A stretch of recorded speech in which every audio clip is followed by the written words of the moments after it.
Higher interest rates, a bull market and the acquisition of First Republic inflated J.P. Morgan's second quarter 2023 net income of $14.5 billion, $4.75 per share. This represents a 67% increase from the previous year, or a 40% increase excluding the impact of the First Republic acquisition. Net revenue was $42.4 billion, up 34% or just 21% without First Republic's balance sheet. Revenue gains were primarily a result of higher net interest income driven by a Fed who seeks to cool inflation and non-interest revenue as the bear market has turned into a bull. The bank recognized an upfront, one-time, post-tax gain of approximately $2.6 billion from the First Republic acquisition. However, this gain does not reflect the anticipated $2 billion post-tax restructuring costs expected over the next 18 months. That means the cost of the gain will be amortized over the next 18 months instead of being included today. They front-loaded the bottom line to make it seem better than it actually was. The acquisition resulted in a gain of $2.7 billion in the corporate segment, contributing to a 91-cent increase in earnings per share or almost 25% of total earnings. Net income attributable to First Republic was $2.4 billion, which included the estimated bargain purchase gain and a provision for credit losses to establish a reserve for the acquired First Republic lending portfolio. In consumer and community banking, the firm achieved a net income of $5.3 billion, up 71%, or 61% excluding First Republic, while net revenue reached $17.2 billion, up 37%, or 31% excluding First Republic. The banking and wealth management segment experienced significant revenue growth, driven by higher deposit margins. However, home lending net revenue decreased due to tighter loan spreads and lower servicing and production revenue. Card services and auto revenue increased primarily from higher card services net interest income but was offset by lower auto operating lease income and card net interchange. Non-interest expenses rose, primarily due to increased compensation and marketing expenses.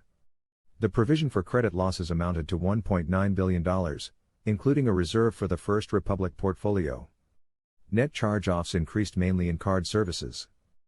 In the Corporate and Investment Bank (CIB) division, the net income for the quarter was $4.1 billion, up 10%, with net revenue of $12.5 billion, up 4%.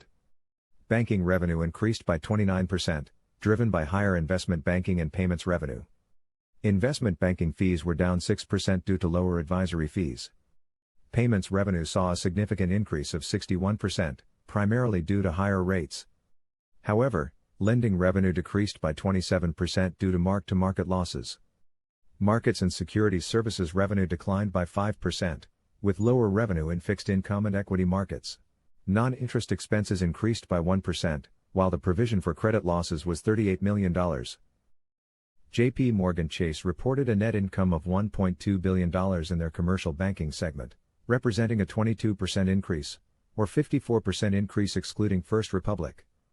Net revenue was $4.0 billion, up 49%, or 42% excluding First Republic, primarily due to higher deposit margins, although deposit-related fees were lower.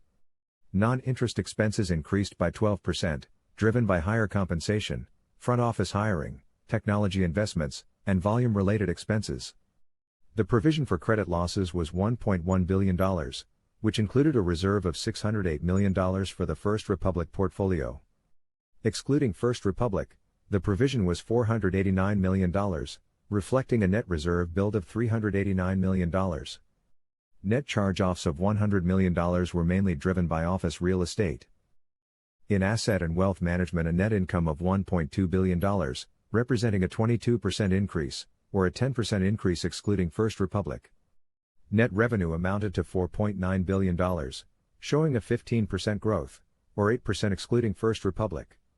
The rise in net revenue was driven by higher deposit margins and strong net inflows, resulting in higher management fees.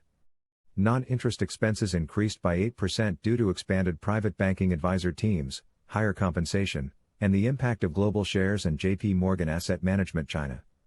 The provision for credit losses was $145 million, primarily due to a reserve established for the First Republic portfolio. Assets under management and client assets experienced significant growth, attributed to net inflows, market level increases, and the acquisition of global shares.